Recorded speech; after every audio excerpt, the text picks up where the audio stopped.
一年一度嘅香港國際馬拉松啦，破紀錄55,000人參加。一如往年啦，馬拉松同埋半馬拉松咧喺尖沙咀做起點啦。係啊，咁結果咧，肯尼亞嘅選手破大會紀錄時間，獲得馬拉松冠軍。張志豪講下。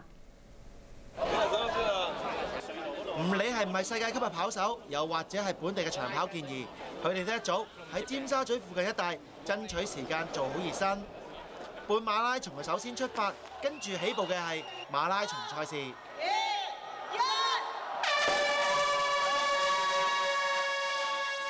馬拉松起步儀式由行政長官曾蔭權主持。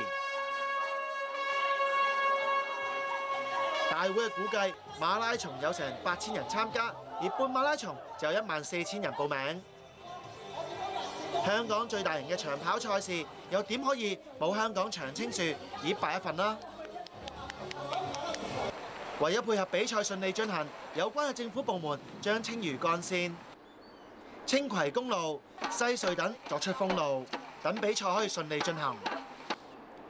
馬拉松嘅跑手一直係沿住青嶼幹線進發，21.0975公里嘅半馬拉松跑手就會喺長青隧道之前折返，而跑42.195公里嘅馬拉松跑手繼續向住汀九橋同埋青馬大橋作折返，然後佢哋會經西隧返返去香港，以維多利亞嘅終點作最後衝刺。結果肯尼亞嘅跑手湯馬士就以1個鐘頭09分17秒獲得半馬拉松男子組冠軍，而香港跑手紀嘉文就為港爭光，佢以1個鐘頭41分50秒獲得第3名。今次個成績其實都滿意啊，因為都做到自己嘅個人最佳時間啦。咁但係你話其實可以再做好啲咯，因為喺頭嗰15公里咧嘅路段，其實個時間個 target 係1個鐘頭10嘅，但係頭15公里之後咧就開始體能開始下降得好緊要，同埋一出西隧嗰段路比較大風啦，維持唔到個速度咯。而重頭戲男子組嘅馬拉松冠軍就由另一位肯尼亞跑手基哥拉莫比以2個鐘頭14分57秒勇奪錦標。亞洲電視記者張志豪報導。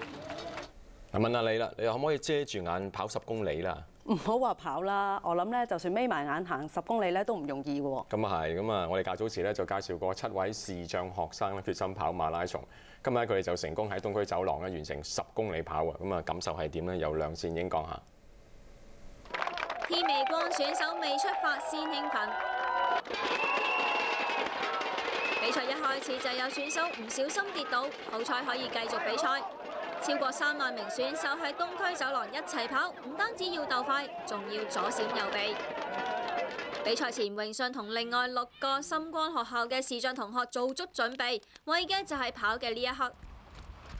因為平時我都同阿方 Sir 喺街啦，或者運動場都練過，大概都有差唔多有10K 啦。不過我哋平時比較少練斜路啦，今日可能最尾上斜嗰度覺得有少少辛苦啦。如果睇唔到嘅世界裏面一直向前跑，要克服嘅已經唔單止係體能上嘅挑戰。今次10公里賽，榮信其中一位同學雖然扭傷，但最終全部都跑完全程。當中全新名嘅林榮信更超標完成。本身自己嘅目標咧就係1個鐘0.15分鐘啦，咁而家係跑到1個鐘多1-2分鐘到，其實我都滿意，好開心啦。全程靠一條繩帶領住榮信一齊跑嘅方 Sir 話，同3萬幾人一齊跑係有難度㗎，但係學生都享受跑步嘅過程。相當滿意㗎，咁其實成個過程都係好順利，同埋即係好享受同埋好開心㗎。咁係無奈又人太多啦，咁變咗就起跑啊，同埋衝線嘅時候咧，就有啲即係阻礙，咁變咗我哋個時間就比我哋預期係達標嘅，不過其實係可以再快少少咯。一向10公里賽啦，都係最多人參加㗎。今屆咧就有超過32,000人各組。比賽期間啦，東區走廊全線封閉，大會咧將佢哋分成4批人起步㗎。榮信同其他選手一樣，沿東區走廊東行，喺筲箕灣折返之後西行，最後喺維園衝線。結果加拿大嘅賴人以33分47秒得男子組全場總冠軍，女子全場總冠軍就由英國嘅選手福巴斯以37分38秒奪得。亞洲電視記者梁善影報導。今年嘅馬拉松賽事，一共有12個選手唔舒服送去醫院。371個選手受傷，咁到救護站接受包紮㗎，比舊年呢有2300幾人不適同埋入院呢係大幅少咗。由關麗文講下。無論係10公里賽、半馬抑或係全馬，真係少啲體力都唔得，意外就更加在所難免。有唔舒服嘅跑手要戴氧氣罩幫助呼吸，送院治理。呢一名嘅女選手喺西隧附近懷疑跌倒，面部受傷。半馬同埋全馬嘅賽事都要經過西區隧道，有跑手就話呢一個路段係最難同埋最具挑戰性。我諗應該係落咗去西隧之後上翻嚟嗰段就比較難啲咯，嗰段係斜路嚟噶嘛，咁就比較吃力啲咯。身體狀況點啊？而家慢慢有行跑翻。但係辛唔辛苦啊？成段路最辛苦呢度咯，西隧咧過翻嚟冇氣嘅啦。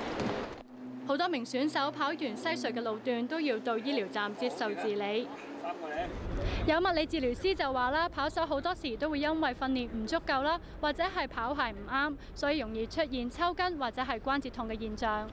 即係揀選嘅鞋唔係好適合咧嚇，咁再跑個咁長嘅路程咧嚇，咁亦都會令自己譬如下肢個關節咧，某個關節會特別有啲發炎啊、炎症啊咁樣。通常係嗰個訓練嗰個量嚇，通常都有啲唔係好夠，即係啲關節啊、軟組織啊，完全就應付唔到呢個要求啊咁樣啦嚇。主辦機構話，今年10公里嘅賽事同其餘2項賽事係分開地方進行，有助減低受傷同埋唔舒服嘅人數。另外，朝早氣温唔足20度，比較清涼同埋乾爽，亦都適合長跑運動。亞洲電視記者關麗文報導。今屆嘅賽事呢，有唔同國家嘅參賽選手，以至一家大細嘅香港市民都全程投入。余安琪去睇過。馬拉松除咗鬥耐力，唔少選手打扮上鬥出位。呢隻熊貓唔知係咪怕肚餓呢？帶埋雞蛋仔嚟跑。跑完全程啦，希望個熊市快啲走啊，牛市快啲嚟啦！呢個奧運火炬手遠道由北京嚟，全聖火嘅時候跑得唔夠後，而家再跑過。選手落力跑，觀眾沿途打氣。呢個小朋友親手裝飾啲風車，為爸爸加油。咁樣㗎啦，跟住呢個呢，就愛嚟打氣嗰啲運動員啊，到時我會好似咁樣，你到時就會見到我㗎啦。參賽選手咧跑到大項及細項都要完成賽事，而喺場邊嘅啦啦隊咧一直都冇放棄過，沿途為佢哋吶喊打氣。呢條賽道見證住唔少堅毅不屈嘅故事。新名嘅肯尼亞跑手尹約基已經係第7次同佢嘅陪跑員一齊衝過呢個終點。We are working very well with Joseph because it's the teamwork. I on my own because I cannot be able to see. I'm happy Joseph has been my good eyes.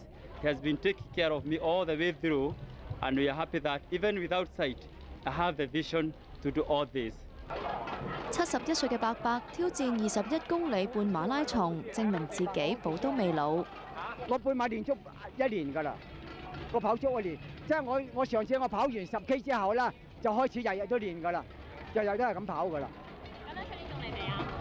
如果我仲喺地球，我就肯定嚟。選手都話跑得快定係慢都冇所謂，最重要係志在參與。亞洲電視記者袁安琪報導。